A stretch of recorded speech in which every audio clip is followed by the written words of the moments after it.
Hello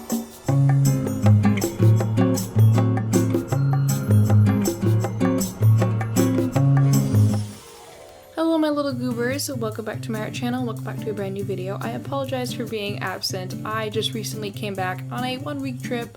I finally had some time to relax, but now I'm completely exhausted from running around everywhere and practically babysitting my little cousins the whole trip. And now I'm back. I can do YouTube, I can do commissions, I can draw all day long in the sunlight like a lazy cat forever until September. But yeah, if you guys are brand new to this channel, my name is Ray or Billgirl5, whichever one you guys want to call me by, I don't really care. So I have some important announcements that I would like to announce. Firstly, that being that I'm making a jealousy in the art community video, and the causes and the effects and how it can be prevented.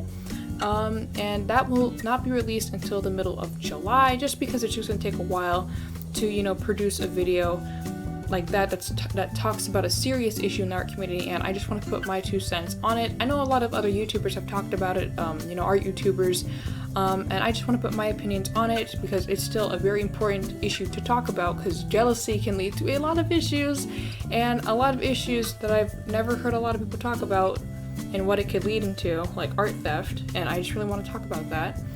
And another thing is that I am also making a 500 celebration, I reached 500 watchers on DeviantArt, so I'm making a contest.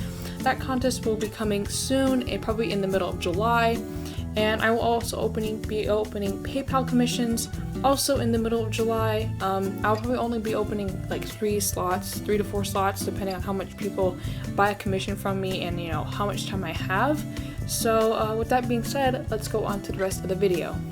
So I know there's going to be a couple of people out there in the audience right now as this video is going on to YouTube, and I have a feeling there's going to be a lot of people asking me or yourself, what exactly made me want to draw this and what gave me the idea to draw this. Well, first of all, I wanted to draw something more with the color scheme of yellow, red, orange, and I mean by the color scheme, I mean by the actual person in the drawing, because I usually draw a lot of people with either blue or pink hair, or they're wearing a blue outfit or a pink outfit, because it's easier to blend and it looks more aesthetically pleasing. So this time I went with a girl with her hair was originally supposed to be a dirty blonde, but then I kind of screwed up when I was drawing or coloring the whole thing, and it turned into a orange red color. So it's not that big of a deal, but I kind of wish it was dirty blonde, because it would have matched a lot better.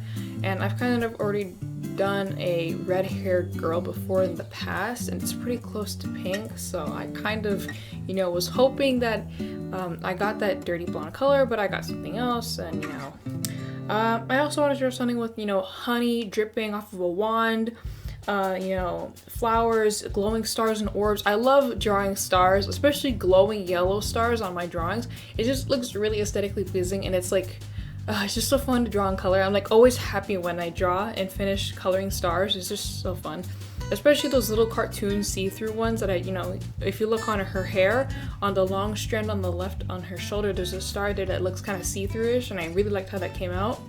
And I also wanted to create something that was calming and peaceful, and it was nice to look at the eye, that kind of a thing. And I also wanted to draw something with vibrant colors.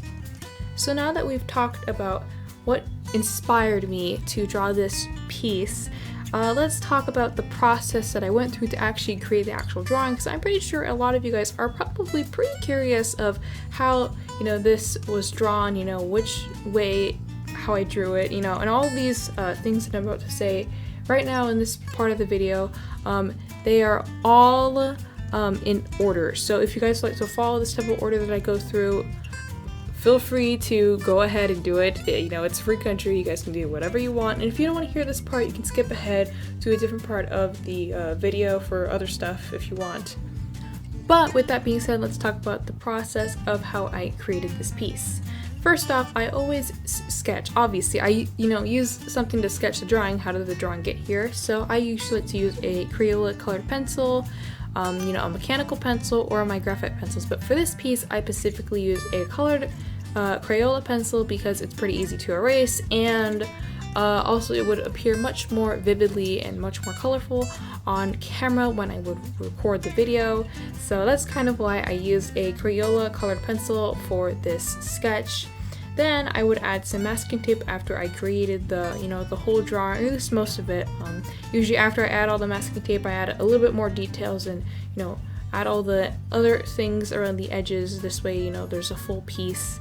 And then after I usually add masking tape, and also actually before I continue, you can also add washi tape as well as a substitute for masking tape, although I cannot 100% confirm that this actually works. I have heard that people do use washi tape to make even borders, but I would highly recommend artist tape or washi tape, or no, artist tape or masking tape, just because I've seen how much more people use that stuff instead of washi tape, but washi tape kind of works very similar to, masking tape or artist tape, so really it's just up to you based on if you want to do the whole border idea.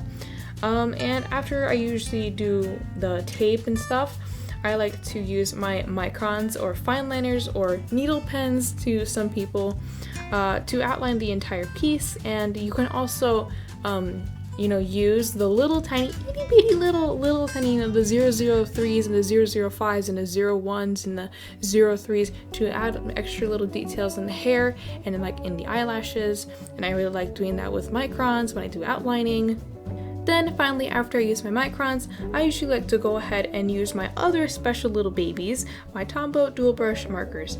And these are usually used for the first layer of color, and I usually like using the Tombow dual brush markers because one, they're the only markers I have. I really want to get Ohuhus, but I'm still conflicted whether I should wait until they release the 120 pack or however the largest pack they're going to make of the brush markers. This way, so I have a better color selection, but for now I'm just using my little Tombows. They're water-based, they don't bleed through, and they blend just like Copics, but I will warn people, if you're using mixed media paper like how I use it, it will kind of feather and tear up the paper if you use darker colors. I've found out that using pastel colors such as skin tones, pinks, lighter blues, they don't really tear up or eat up the paper. I think it's just because of the ink and the pigment.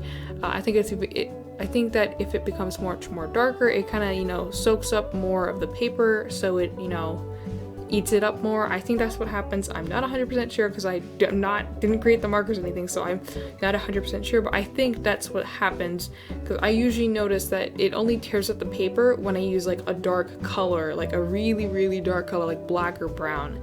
So that's just a heads up that I wanted to point out. If you guys use Tombows, I would recommend using on watercolor paper or on Bristol paper, just so it doesn't, eat up everything. Finally, after the marker layer is added, I usually like to use a couple brands of non-wax based color pencils, and then I would use my Prisma color as the final base of the colored pencil marker gimbaled layer that I use in my artwork. And I will also advise that if you use Prismacolor in illustrations, you're probably going to have to do a second layer of micron just because the wax is going to cover up all that micron, so you're going to have to use more micron ink or fine liner to redo over that, and that's what I did this one. I had to go over all of my lines again and added more hair strands in there just because, the amount of marker and wax and pigment kind of covered up all over the lines, so I just re-added those lines. This way, when I take a picture of it and post it on social media, the lines are at least much more visible and much more vibrant and vivid than it was before. Now that the second layer of micron is added, I usually like to use my white Jelly Roll markers, or no, not really markers, they're actually pens, but I still always call them markers because I own so many markers instead of pens. But anyway, I used the white Jelly Roll on the eyes, the cheeks, the nose, lips, hair, skin, background, the honeycomb, the honey wand, you name it, I used it there.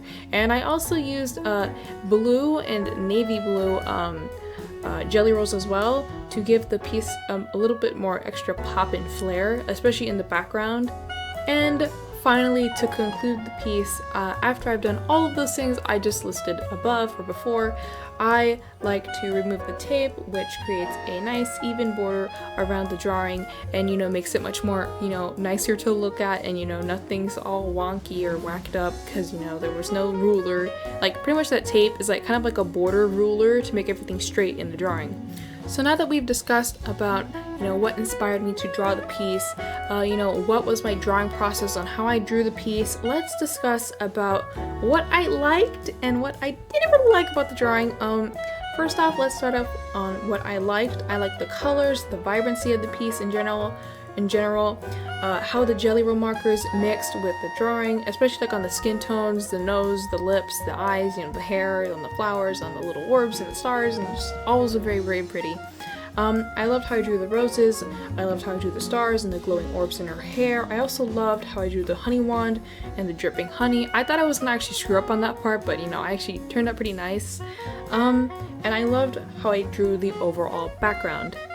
Now let's talk about the things that I didn't really like in the whole drawing. First off, the anatomy and the face and the arms and the hands and everything was kind of off.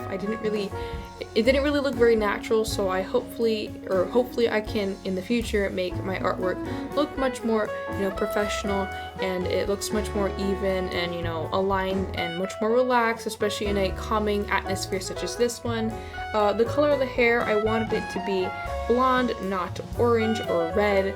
I want it to be more like a golden honey blonde color to match the honey, but it turned out to be red, so it's not that big of a deal, but it's not bad. But I just wanted to draw a different color of hair because I've already been drawing red and pink for a very long time for the whole drawings that I've been drawing. And yeah, I kind of just wished it just wasn't stupid and didn't add red like a dum-dum. But next would be the shoulders. They should have been much more relaxed. They just looked stiff and unnatural. And the two last ones are going to be mainly on the shape of the eyes. For example, the left eye is a bit larger than the right eye, and that's kind of a little bit unnatural. But then again, in most art pieces, the eyes are like the hardest thing to actually get autonomically correct, or wow, I cannot pronounce words today. Anatomically correct with each other, or aligned together properly. And then lastly, it's just the position of the hand. It should just be adjusted just by a bit because again, it looks stiff and unnatural. So, hopefully with this advice that I'm giving myself, these pros and cons, my artwork can be able to improve and flourish in the future, or in a couple months from now. So based on the pros and cons listed from above and talked about above and before, now I just want to list some general information or general advice for myself to make me become a better and much more improved artist. First off, I think I need to improve on my posture and human anatomy. I think I need to work a bit more on shadows to make the drawing look more lifelike. I think my artwork should focus on being much more flowy instead of being stiff, especially since I like to draw aesthetically pleasing art and ambient, calm things. So I think that's really, really important when I draw those type of topics and things. I need to make the shoulders and body look more relaxed. Again, they shouldn't be stiff, they should be much more flowy and relaxed and just calm and peaceful. And lastly, I should try to draw different types of flowers instead of just doing simple roses or daisies, something simple that I can already draw. I should try drawing different types of species and variations of flowers just so that I have I have different types of flower crowns, and that I also can learn different type of flowers, and I can also be able to observe the details within those plants that makes them look so pretty and special. So now that we've talked about all those other important little details in this video, now I want to personally give myself a personal rating for this video, or for this drawing, not really video. And that would be, I would give this drawing, based on the information listed above, a 6.5 out of 10, mostly for the, anatomy reasons, but other than that, yeah, that's my personal rating of my drawing. It's going to be a 6.5 out of 10, because if I gave it a 10, a lot of people would, yell at me and say that I'm narcissistic or something like that, which I'm not. I'm just, giving my honest opinions, and I'm not also trying to hate on my art to get more, attention. I'm just personally going to give it a 6.5 out of 10. It's a mediocre piece, but it still needs room for improvement. So now that we have got to the end of the video, I quickly, as always, make a little section to give out mentions to, important people or people that commissioned me. And for these mentions today, I'm mentioning these people because, they were extremely close friends of mine. You know, I've always been there for me in my artistic journey, or helped in my journey, or given me advice and gave me the motivation to keep on moving forward in my artwork. And those mentions go to Drawing My Destiny, Ever So Green, Lexidus Art, and Shadows by Day. Thank you guys so much for supporting me, you know, especially when I've been like a pain in the butt or a pain in the side. I will leave your links to your pages down below, and any other social media that you guys have. And also make sure to subscribe for more content, leave a like and comment down below, hit the notification bell down below so you are the very first person that is notified for any of my new videos. I also have a DeviantArt and an Instagram, and if you would like to support the channel in any other way, please donate to my PayPal, and also make sure to share the video on social media. Without further ado, I will hope you guys have a fantastic day and stay rockin'!